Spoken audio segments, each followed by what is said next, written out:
Lalagyan natin ng potato, carrots. Mamaya ko na ilalagay yung bell pepper. Palalambutin muna natin sila. Isasara ko lang. Now we'll just put, what do you call this?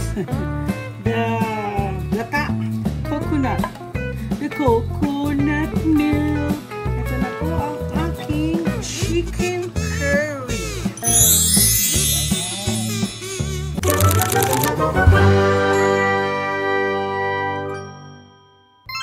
Magandang umaga! Ako po, ay hindi pala hapon na kasi mga 2:30. Gagawa ako ng dinner. Dalawang gagawin kong food vlog ngayon. Isang kakainin namin tonight. Gagawa po ako ng chicken curry. Yung chicken curry na gagawin ko po ay hindi ko gagamitin yung Japanese thing. Gagawa talaga ako ng curry. So ito yung gagamit po ako ng curry powder. Ayan, curry powder at gata. So, makakain po itong asawa ko. Paborito ng asawa ko to eh.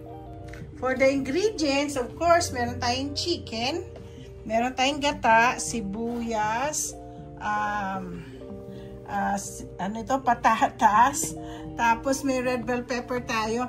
Ang red bell pepper natin, kasi meron po na akong green pepper na freeze. So, dinagdag ko na lang. Tsaka, carrots. Tapos, of course, may curry ako dito. So, ay, meron tayong bawang. Of course. Ayan. Gisa-gisa. Bango talaga kahit kailan ng no? At saka alam niyo po, gumagamit na po ako ng ganitong sibuyas. Kahit na mahal siya, maganda kasi siyang kasi buo-buo eh. Ay, hindi rin. Meron pa palang hindi rin. Anyway. Bigyan natin ng sibuyas. Asawa ko ayaw niya ng sibuyas na Ayaw niya po ang sibuyas na tawag nito na hindi luto.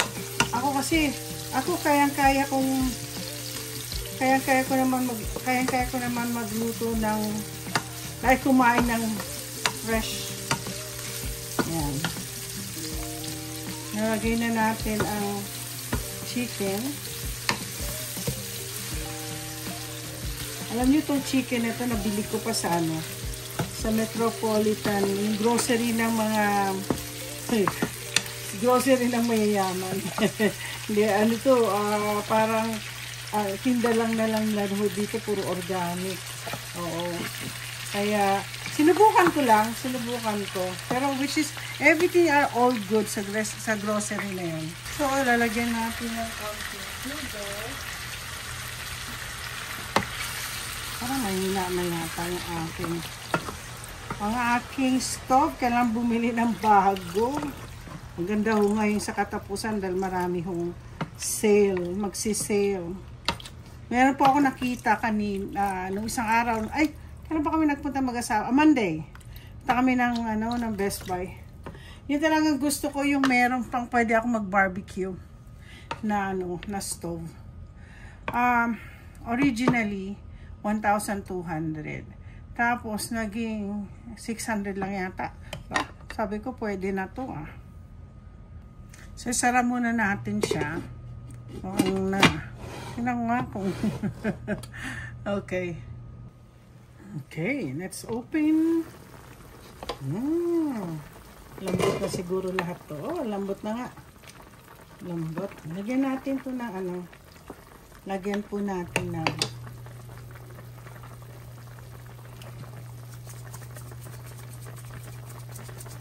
lagyan natin ang pepper. Pepper. Bakit po laging ang pepper laging kasama niya ang salt? Salt and pepper. Lagi silang partner in crime. Kasi both, I think, ang nito, they flavor the food. Right? Tingnan natin. Sarap ng aming dinner today. Kahapon actually, hindi ako nag-vlog. Well, nag-vlog ko na yung steak pie. Yeah, yung natutunan kong lutuin na pagkain ng mga Scottish. Oh, yan ang mga asawa ko Scottish eh. So anyway,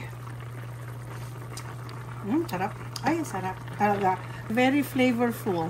Bakit? So anyway, maglagay na po tayo ng curry. Ito pong ginagamit kong curry. Tapos lalagyan natin ng curry. Chicken curry. Yeah. Alam mo, mabango ang chicken curry. Ito yung mga pagkain ng mga Indian. Pero hindi lang ako makakastand pumunta sa kanilang tindahan. Alam niyo naman po ako, may sakit po ako sa amoy. So, natin ano. Mamaya, lalagyan ko ng gata. Mamaya. So, lalagyan ko ng konting ano parang turmeric. Para medyo red, ay na yellow siya. Yan. Pampakulay ko turmeric.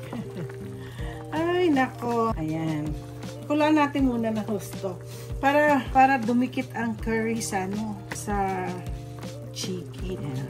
Lalagyan natin ng potato and carrots. Mamaya ko na ilalagay yung bell pepper. Palalambutin muna natin sila. Ayan. Isasara ko lang po to. Now, we'll just put, what do you call this? The gata. Coconut.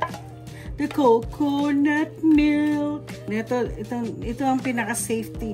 Ito ang pinaka-safest cream ng asawa ko. My husband can eat this kasi it's a coconut milk. You know, ang coconut milk is a very healthy, very safest. Pinaka-safe talaga ang coconut milk.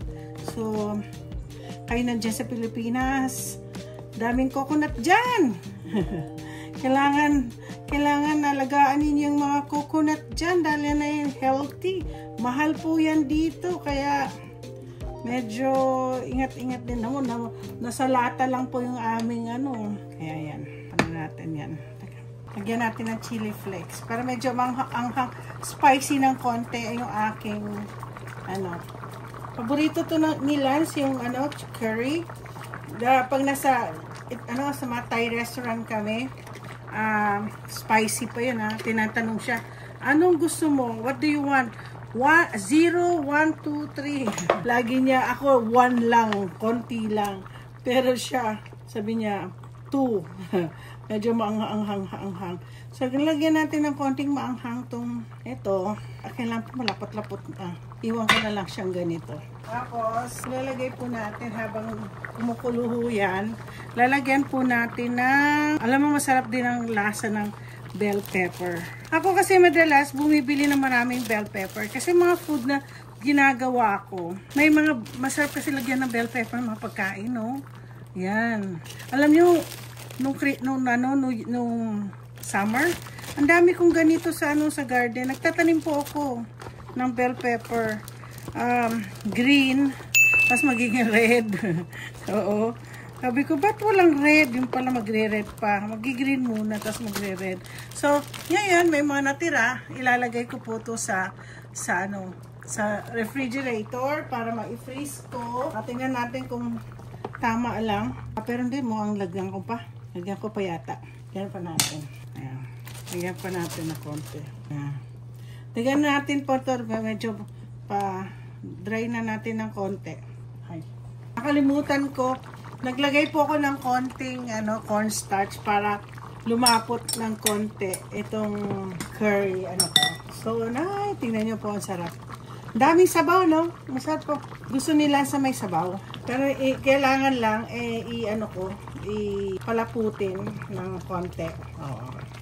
Ayan na. Ito na po ang aking chicken curry. The last time na pinakita ko sa inyo na ginamit ko yung Japanese na cubes was beef. I think beef. Yeah, beef. So, ito nga mga yung gagawin ko is a chicken curry. O, diba? Malapit. Taratan! Ito na po ang aking chicken curry. So, guys, thank you very much at you're watching my food vlogging. And so, Officially, I'm 62 years old. Officially, 62 years old na po ako. At may napapansin po kayo, ayan, ilaw, dyan, ganyanin na lang natin. Officially, 62 years old ako. Now that I'm cooking, someone is cooking, 62, you know, ano ba yan? Na ano ako. Alam niyo, minsan yan ang ayaw na ayaw sa akin ng mga staff ko. Dugyot daw ako pag kumakain. So anyway, oo nga, kaya nga ako po naglalaban ng damit ko.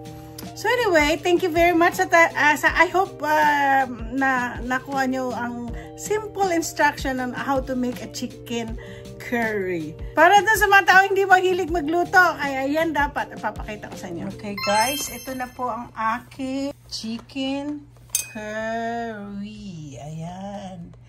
Ayan na masabaw. O, diba? Sarap. So, tikman natin. Malambot na ho yan. Tikman natin. Okay. Tikman natin. Ano bang kuna natin kukunin? Madalas ko kasi gusto kainin eh. Ito. Kasi asawa ko gusto. Ako na lang kakain nito. Ayaw na asawa ko ng ano. ng wings. Kasi puro buto. Gusto niya for sure ito. Tsaka yung breast. Ay, lambot. Ayan. Lambot. Malambot po yung aking. Yan. Malambot siya. Nagluto po ako ng basmati. Ayoko na ako kumain ng kanin. Kasi po, tama na po yung share kung kumain ng kanin. So, ngayong gabi na to, siguro patatas na lang. Tapos, kukuha tayo ng konting patatas. Patatas and chicken. Ayan. Kaya na sinabi ko, kakainin natin yung patatas. Saka yung chicken. Anong difference nung pakita ko sa inyo? Ano ang difference nitong premium? Ito yung madalas pinakita ko sa inyo last time na pagmagawa ko ng chicken curry. Ano ang difference nung sa ginawa kong ito na may gata? Pareho din. Oo, pareho din po ang lasa. Kaya nito, kain ko chicken. Wala din hindi ko alam kung anong nilagay nila dito sa box na ito. Pero, pareho din yung lasa. Ito, medyo fresh to. Fresh lahat yung ginamit ko. So, ito po tayo. Ang aking ito yung po aking signature na picture na lagi kong pinapakita yung aking niluluto. Ayan.